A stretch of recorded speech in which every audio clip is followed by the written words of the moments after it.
Fala, galerinha do oitavo ano, você que também não é do oitavo ano e está aqui para esta videoaula. Tudo bem com vocês? Espero que sim.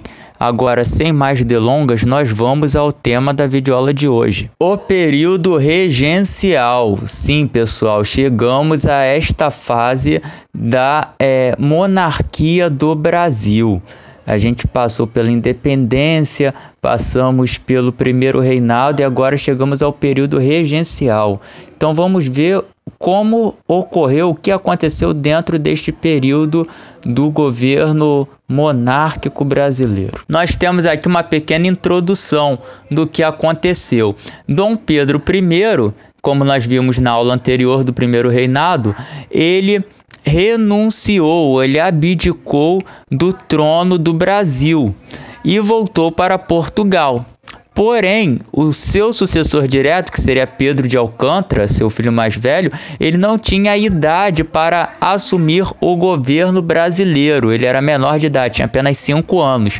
Então, a Constituição brasileira previa que 3 regentes governassem o Brasil, enquanto Pedro de Alcântara não atingisse a maioridade.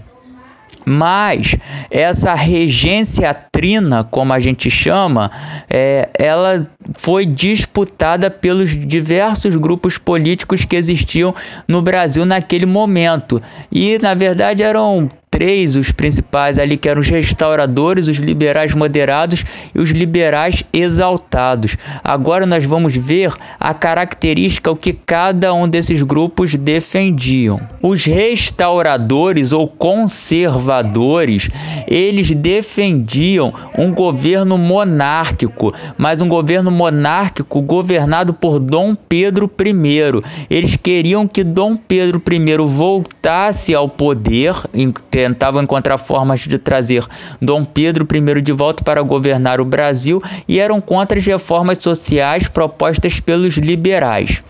Já os liberais moderados, eles defendiam a manutenção dos privilégios da elite, ou seja, a manutenção da escravidão, a manutenção do voto por renda, né, o voto censitário, e a questão é que eles defendiam também a monarquia, assim como os restauradores, mas uma monarquia na qual o governante, o rei, né, o imperador, fosse limitado por uma constituição, ou seja, eles defendiam uma monarquia constitucional.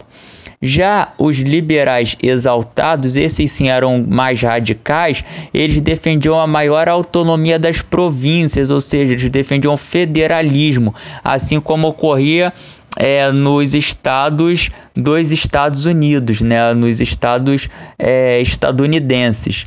E parte desses liberais exaltados, além de defender essa autonomia provincial, defendiam também a proclamação da República do Brasil, ou seja, defendiam um governo republicano. Lembrando que todo governo republicano ele é inspirado, baseado nas ideias iluministas. Então, devido à reforma política ocorrida, esses contrastes políticos que estavam acontecendo dentro do Brasil regencial, que era governado agora por 3 regentes dessa regência trina, algumas revoltas, né, começaram a eclodir dentro do Brasil.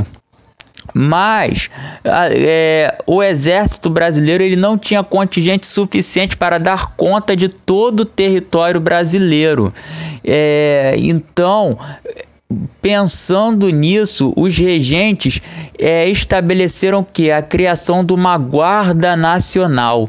Então, essa guarda nacional daria apoio ao exército brasileiro para que pudesse controlar revoltas dentro das províncias em todas as regiões do Brasil.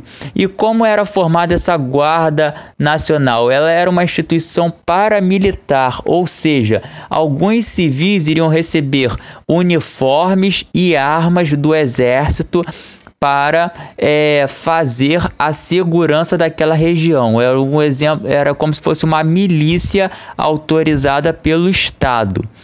Então, Quem poderia fazer parte dessa Guarda Nacional? Poderia fazer parte dessa Guarda Nacional cidadãos que eram proprietários de terras, né, que tinha uma renda mínima de R$200 mil nas 4 maiores cidades do Brasil na época e de R$100 mil nas demais cidades. Além disso, esse cidadão ele tinha que ter entre 21 e 60 anos. Então isso nos mostra que só podia fazer parte da Guarda Nacional os donos de terra, né, que eram as pessoas mais ricas dentro do Brasil. Então, os homens que já tinham o poder econômico e político agora passariam a ter um poder militar. Então, esses fazendeiros que viviam principalmente no Nordeste brasileiro, no Sul do Brasil, eles passariam a ter um poder político, econômico e militar. E mais do que isso, esses fazendeiros passaram a receber o título de coronel.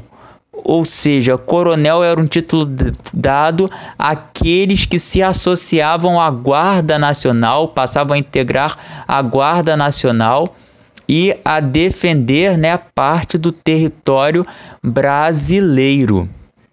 Então, pessoal, aí a gente pode ver que essa questão ela vem desde o Brasil regencial, essa questão de uma segurança paramilitar, porque nesse período o exército ele não dava conta de conter revoltas, rebeliões em todo o território brasileiro. E um outro detalhe que eu quero que vocês guardem: esse título de coronel os fazendeiros vão levar para além do período regencial. Lá na Primeira República, quando a gente estudar no 9º ano, nós vamos ver que esses fazendeiros se valiam desse título, desse coronelismo que a gente chama, para conseguir votos para os seus candidatos durante a Primeira República. Então, esse título de coronel que esses fazendeiros recebem agora, eles vão valer até o início da República Brasileira, lá no final do século XIX e início do século XX. E aqui a gente está falando do início do século XIX, primeira metade do século XIX. Aí vocês podem ver o uniforme desses militares, pessoal. Olha só, era o uniforme azul, né, a casaca azul, a calça branca, e os fazendeiros recebiam esse uniforme não só para eles, mas para distribuir entre os seus capatazes, para que eles pudessem fazer a segurança da região. Ainda durante a regência trina, foi criado o Ato Adicional de 1834. E o que esse ato adicional propunha? 10 anos depois da criação da primeira Constituição do Brasil, ou seja, ela foi feita em 1824, um ato adicional iria modificar essa Constituição, dando mais autonomia às províncias e protegendo politicamente os liberais e os conservadores, os grupos políticos, né, que se contrastavam nesse cenário do período regencial, mas que eram os principais grupos políticos e que estavam sendo atacados por grupos políticos menores que vinham crescendo. Então, dentro das mudanças previstas, né, estabelecidas pelo ato adicional, estavam a suspensão do poder moderador durante as regências, ou seja, o quarto poder, que era o poder do monarca, estava suspenso por enquanto. Então, o Brasil seria governado apenas pelo executivo, legislativo e judiciário. A criação das assembleias legislativas provinciais, com deputados eleitos por 2 anos, ou seja, seriam o que a gente chama hoje dos deputados federais, né? Eles estariam ali, federais não, estaduais, porque seriam as legislativas provinciais. Então seriam os deputados estaduais.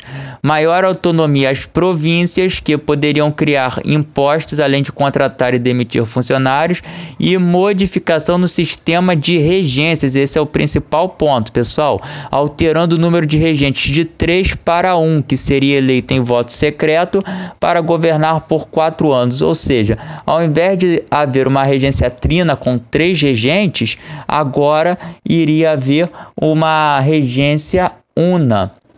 E o primeiro regente dessa regência una foi o padre Diogo Feijó, né? O Antônio Diogo Feijó. Ele foi o primeiro. Ele ficou por um tempo, mas depois renunciou porque ele tinha ideias muito progressistas para esse Brasil monárquico, já que ele fazia parte dos liberais exaltados. E depois do padre Antônio Diogo Feijó, quem comandou o Brasil foi Pedro de Araújo Lima. E esse camarada, ele foi importante porque ele estabeleceu uma questão, uma lei chamada de do regresso, a lei do regresso, que disse que o poder deveria continuar sendo central, assim diminuindo o poder de autonomia das províncias, porque ele vai querer que o ato adicional de 1834 seja um ato adicional interpretativo.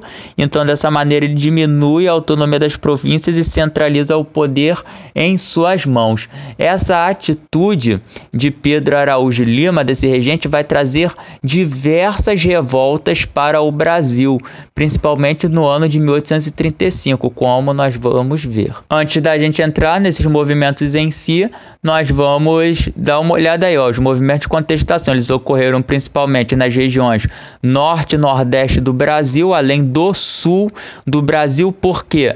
Porque desde a chegada da corte portuguesa no Brasil, a região mais valorizada do território brasileiro era a região sudeste, né? O eixo que a gente chama de centro-sul ali, que era onde se localiza o Rio de Janeiro, São Paulo, Minas Gerais, e a parte sul e norte e nordeste do Brasil ficaram abandonadas. Por isso, essas revoltas acontecem mais nessas regiões.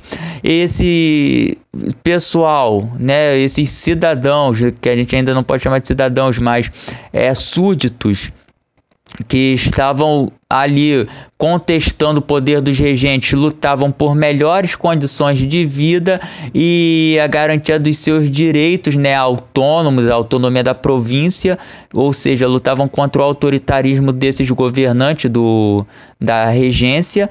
E os principais movimentos de contestação nesse período foram a cabanagem, a farroupilha, a revolta do Malês, a sabinada e a balaiada. E agora sim nós vamos ver cada um em detalhe. A cabanagem, ela ocorreu na província do Grão-Pará, pessoal, que ficava na região norte do Brasil. E o Grão-Pará era uma província muito grande e ela era composta por alguns estados atuais do Brasil, como o Pará, o Amazonas, o Amapá, Rondônia, Mato Grosso e Roraima. E a cabanagem ela ocorreu principalmente entre o estado do Pará e do Amazonas. E por que essa revolta teve esse nome? Porque ela foi feita por pessoas chamadas de cabanos. Quem eram esses cabanos? Eram pessoas que moravam em casas construídas sobre estacas às margens dos rios. E elas queriam terras para plantar e o fim da escravidão. E que casas são essas margens do rio, as margens dos rios? São palafitas. Aí estão, pessoal, exemplos de palafitas. Esse tipo de construção, nessas casas construídas à beira do rio, casas de madeira com pedaços de estacas ficam praticamente dentro do rio, elas são casas características da região norte do Brasil, principalmente no Amazonas, no Pará, até no Mato Grosso existem casas de palafita até hoje. E eram essas pessoas que queriam o fim da escravidão, que a maioria ali era descendente de ex-escravizados ou então alforriados.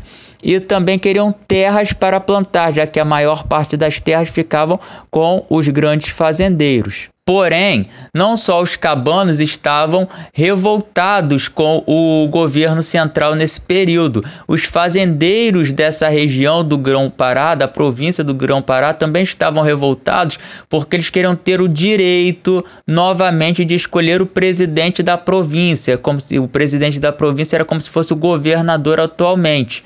E por isso eles se aliaram aos cabanos nessa luta. Então, inicialmente, alguns líderes foram escolhidos, para representar a cabanagem, esse movimento. Esses líderes, quando chegavam à presidência da província, eles traíam o movimento e atendiam apenas aos interesses da elite, esqueciam dos cabanos, até que o líder Eduardo Angelim, ele, em 1835, retomou a cidade de Belém do Pará, do governo, e proclamou uma república em Belém. E esse movimento ele assustou o governo central, que imediatamente mandou o exército para reprimir a cabanagem.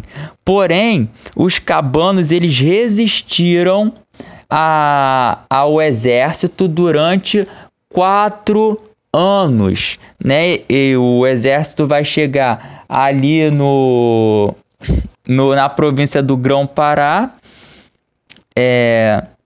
em 1836, e eles vão resistir durante 4 longos anos, os cabanos, às investidas do exército, até que em 1840 a revolta acaba, a revolta é suprimida, é derrotada, e detalhe, 30.000 pessoas são mortas dentro dessa revolta, o que correspondeu a 40% da população que pertencia à província do Grão-Pará, ou seja, quase metade da população do Grão-Pará morreu neste movimento, nesta revolta do período regencial.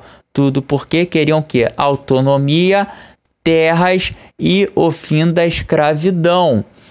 E um detalhe que eu não falei aqui, o Eduardo Angelim, que era o líder, que estabeleceu essa república, ele foi o que esteve mais próximo, mais aliado aos cabanos, e os outros líderes, eles deram, assim, atenderam apenas os interesses da elite, deram um golpe, vamos dizer assim, nos cabanos, porque eles não concordavam com o fim da escravidão, eles defendiam a manutenção da escravidão. Por isso eles, ao chegarem no poder, ao se tornarem presidente da província, eles abandonavam as ideias dos cabanos. Da cabanagem, que ficava no norte, foi uma revolta do norte, a gente vai para o sul do Brasil e vamos ver a revolta farroupilha, esse movimento da farroupilha. Ele ocorreu no Rio Grande do Sul.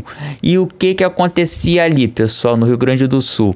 No Rio Grande do Sul, esse movimento ele vai lutar contra o alto preço da charque, que era a carne produzida, a carne seca produzida no Rio Grande do Sul, e do couro que era vendido. Por que acontece isso? Porque o governo central cobrava altos impostos da província do Rio Grande do Sul e ela diminuiu o preço dos produtos importados, da carne e do couro importados da Argentina e do Uruguai. Então, com isso fez encarecer o preço da carne, da charque, do Rio Grande do Sul, e do couro também do Rio Grande do Sul. E esse movimento, dos preços, fez com que alguns líderes provinciais, entre eles alguns liberais e alguns estancieiros, que são os fazendeiros, se reunissem para traçar medidas para combater essa alta do preço, para criticar medidas do governo do governo regencial. E dentro dessa discussão, um dos líderes era Bento Gonçalves. Então começaram a acusar Bento Gonçalves e esses liberais estancieiros de estarem querendo fazer a independência do sul do Brasil, tornar, no caso, o Rio Grande do Sul independente do Brasil, da província do Brasil. Só que, a princípio, esse não era a ideia do movimento, mas com a alta do preço do sal, produto principal para conservar a carne, a charque, aí Bento Gonçalves e companhia realmente expulsaram o presidente da província do Rio Grande do Sul, tomaram a cidade de Porto Alegre em 20 de setembro de 1835 e aí sim fundaram a República de Piratini e passaram a contestar de fato o governo central através da Revolta Farroupilha. E essa revolta farroupilha, né? Desculpa, pessoal, outro detalhe que eu tenho que deixar explicado aqui, essa República de Piratini, ela foi proclamada um ano depois da expulsão do presidente da província, né? A expulsão do presidente da província foi em 1835, a República de Piratini, ela ocorre em 1836.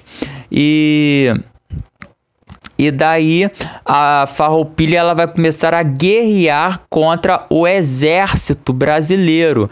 Exército Brasileiro que teve como um de seus integrantes para combater a revolta Farroupilha, Luiz Alves de Lima e Silva, que é aquele que viria a ser chamado de Duque de Caxias. Ele luta contra esses farroupilhas. Aí vocês podem me perguntar, mas por que eles recebiam esse nome de Farroupilha? Esse nome por muito tempo foi atrelado, né, atribuído às roupas, né, usadas por esses integrantes da Farroupilha, que eles acreditavam que essas roupas elas eram farrapos, né? Eram meio esfarrapadas, mas não é isso. Hoje, atualmente acredita-se o quê? Que a Farroupilha ela é derivada de um grupo político republicano que era estabelecido no Rio de Janeiro na época e que os líderes do Rio Grande do Sul, né, Bento Gonçalves e os demais líderes, adotaram o nome desse grupo político liberal para combater o governo central. E buscando uma saída para o mar, a Farroupilha, né, esses farrapos, eles vão para Santa Catarina, levam os barcos por terra para Santa Catarina e chegando lá, eles fundam a República Juliana. E quando eles fundam a República Juliana, eles vão botar os navios no mar e aí sim vão derrotar os navios que estavam ancorados no porto do Rio Grande do Sul, da província do Rio Grande do Sul e até mesmo da província de Santa Catarina. Então, sem acordo, já há quase 10 anos a Guerra Farroupilha rolando, sem acordo nenhum entre farrapos e o governo central, os líderes, né, o Bento Gonçalves e depois um outro líder que a gente vai falar, Giuseppe Garibaldi, que foi um italiano que veio lutar aqui na Farroupilha, eles vão entrar em acordo com o governo central, com o regente da época, vão assinar um tratado de paz e aí sim a guerra acaba. A Guerra Farroupilha, né, a Revolta Farroupilha acaba com algumas exigências que são aceitas pelo governo central pelos farroupilhas. E entre essas exigências era que a província, né, do Rio Grande do Sul poderia escolher o presidente da província, que a charque estrangeira pagaria agora 25% de imposto a mais nos portos brasileiros, ou seja, para que a carne, a charque do Rio Grande do Sul fosse mais valorizada, e que os comandantes da Farroupilha passassem para o exército brasileiro com os mesmos postos que ocupavam nas tropas das Farroupilhas. Ou seja, esses soldados da Farroupilha iriam agora integrar o exército brasileiro. E o governo brasileiro, né, o regente deveria libertar os escravos que lutaram ao lado do exército da Farroupilha. Essas foram algumas exigências. Aí nós temos a imagem de Bento Gonçalves, né, o principal líder da revolta Farroupilha. Nesta imagem nós temos Giuseppe Garibaldi, esse outro líder que eu falei agora no finalzinho, que era um italiano que veio e lutou, que defendia as ideias liberais, lutou ao lado de Bento Gonçalves e dos farrapos pela autonomia do Rio Grande do Sul, pelos direitos, né, da província do Rio Grande do Sul, e ao lado dele está sua esposa, Anita Garibaldi, que ele conheceu na província ali de Santa Catarina, durante a República Juliana. Ele se apaixonou por ela e se casou com ela, com Anita Garibaldi. Eles serão importantes também, tanto o Giuseppe Garibaldi quanto a Anita, na independência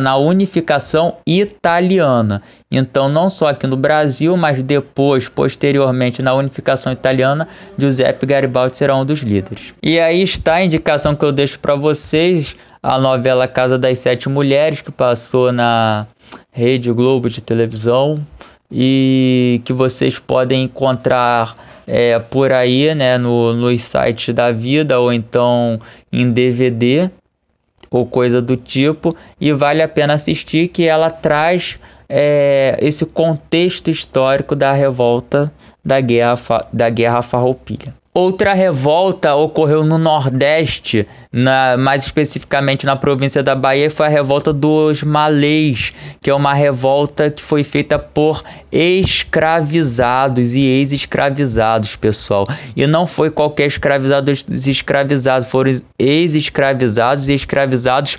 muçulmanos. Então eles sabiam ler, e devido ao Corão e devido às suas rezas, e eles escreviam, né, bilhetes, e através de seus gestos, para organizar essa revolta que pretendia libertar os escravos. Então, entre os dias 24 e 25 de janeiro de 1835, essa revolta eclodiu na Bahia. No entanto, o que acontece? As pessoas sabiam que essa revolta iria acontecer, né? A informação chegou ao governo central que a revolta dos Malês ocorreria. Então o exército se preparou, ele sabia que os ex-escravizados e os escravizados, eles iriam fazer essa revolta. Então eles já estavam a postos entre os dias 24 e 25 de janeiro. Então os ex-escravizados, que contavam apenas com facas, espadas e lanças, não tiveram a menor chance contra os soldados do governo central, que possuíam armas de fogo. Então esse movimento ele foi derrotado, esse movimento dos escravos, né, e dos ex-escravos.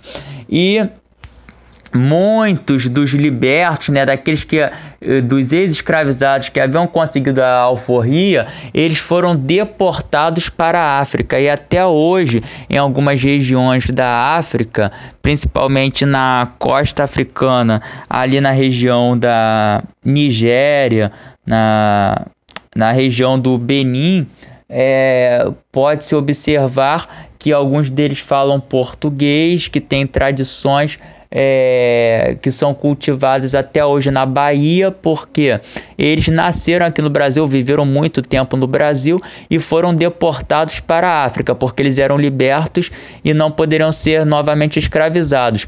E alguns foram escravizados, tiveram que retornar para o cativeiro, foram obrigados. Alguns que haviam sido recém-libertos, né, e alguns escravizados também que fizeram parte da revolta, eles voltaram para o cativeiro. cativeiro, voltaram para a vida de escravizados. Ainda no pique da Bahia, podemos falar da Sabinada, que foi uma revolta que ocorreu lá, foi promovida por um médico, né, que também era jornalista, chamado Dr. Sabino, que possuía um jornal que era o Novo Diário da Bahia, e dentro desse jornal ele divulgava suas opiniões contra o governo central, e em uma dessas opiniões ele foi contra o governo central querer enviar para o sul do Brasil para combater a farroupilha soldados baianos. Pessoas, né, da Bahia, súditos baianos.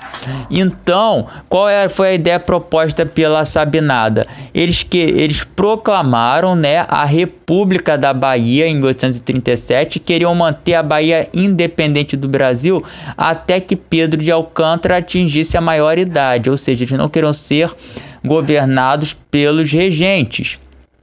Porém, essa revolta ela foi reprimida mais uma vez pelo exército brasileiro, e muitos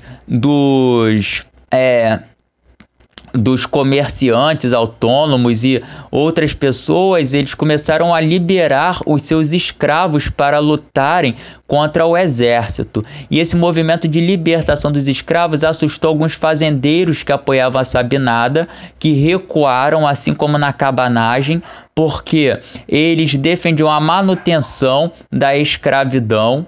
E por defender a manutenção da escravidão, eles ficaram com medo de que aquele movimento de libertar os escravos para lutar contra o exército brasileiro fizesse com que a escravidão na Bahia acabasse. Então, por esse poder econômico, né, desses grandes fazendeiros deixar de apoiar a Sabinada, fez com que essa revolta também perdesse a sua força e fosse derrotada pelo exército. Então, os líderes sobreviventes, entre eles o Dr. Sabino, foram expulsos da Bahia. Agora, o último grande movimento de contestação dentro do período regencial foi a balaiada que ocorreu ali entre o norte e nordeste do Brasil, que ocorreu na região da província do Maranhão e do Piauí. Ela teve 3 grandes líderes famosos, que foi o Manuel Francisco dos Anjos Ferreira, que também a gente pode chamar de Manuel Balaio, e ele era um comerciante, né, o comerciante dos balaios, que eu já vou mostrar para vocês o que eram esses balaios. Eram grandes cestos de palha feitos ali na região do Maranhão.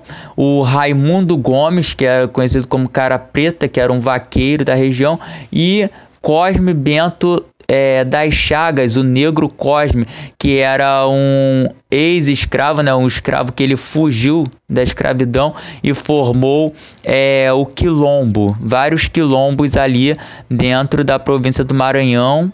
E por ele formar esses quilombos, ele promoveu o quê? Uma resistência dos escravos. Então, ex-escravizados pertencentes aos quilombos, comerciantes e vaqueiros, no caso, pessoas ligadas às grandes fazendas e também ao comércio, eles faziam parte da balaiada, né, desse movimento de revolta.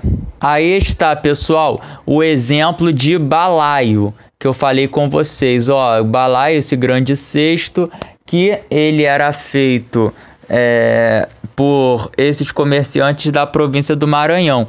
Entre eles, né, o Manuel Francisco dos Anjos, que fazia esse balaio.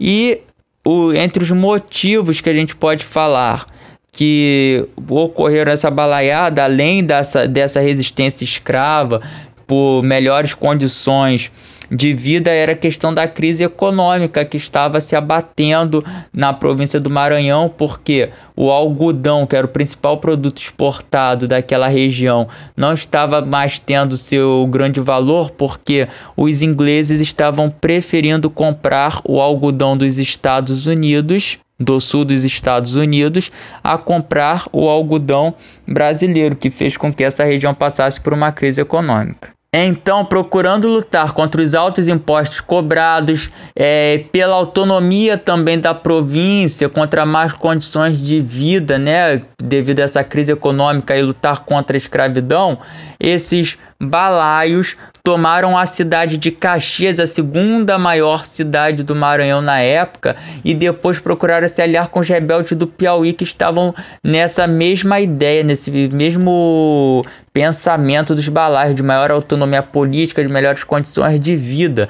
Porém, o governo central, mais uma vez, enviou Luiz Alves de Lima e Silva, né, o futuro Duque de Caxias, para reprimir a balaiada, ou seja, enviou o exército brasileiro para reprimir a balaiada, e ela foi reprimida pelo exército brasileiro. Então, o que aconteceu com os líderes no final? O Cara Preta, ele foi expulso do Maranhão, foi exilado. O Manuel Francisco dos Anjos, ele morreu em batalha, e o Negro Cosme, quando foi capturado, foi preso e enforcado. Devido à luta na Farroupilha, e também à luta, né, nesse movimento de repressão da balaiada, o comandante Luiz Alves de Lima e Silva se tornou posteriormente o Duque de Caxias, né? Recebeu esse título de nobreza, e vai se tornar também lá no futuro patrono do Exército Brasileiro, título que ele recebe até hoje. Ele é o patrono do Exército Brasileiro, o Duque de Caxias. Mas aí a gente tem que refletir no seguinte: a que custo o Duque de Caxias se tornou patrono do Exército Brasileiro? Por que a gente valoriza a imagem de alguém que estava sim obedecendo ordens do governo central, mas que estava reprimindo uma população que estava lutando pelos seus direitos, que estava lutando contra a escravidão? Ele matou pessoas que estavam lutando para sair da miséria, que estavam lutando por autonomia política. Ele foi um soldado do período monárquico, que estava defendendo interesses que não são ideias concebidas no Brasil de hoje, no Brasil democrático de hoje, e mesmo assim ele se mantém como patrono do Exército Brasileiro. Será que essa imagem é válida? Será que essa imagem representa as ideias políticas do Brasil atual? Então, essa é uma reflexão que a gente tem que fazer para os dias de hoje. Então, é aí que a gente termina o nosso vídeo de hoje sobre o período regencial, que nós vimos que não deu muito certo, né? Várias revoltas aconteceram. Então, o que vai acontecer nesse período regencial? Ele vai terminar falindo, vai ter que terminar esperando o Pedro de Alcântara assumir o poder. Então, na próxima videoaula, a gente descobre como Pedro de Alcântara vai assumir o poder, como esses regentes vão entregar o Brasil a Pedro de Alcântara. Então é isso que a gente tem a falar na videoaula de hoje. Valeu, pessoal, até a próxima. Tchau, tchau.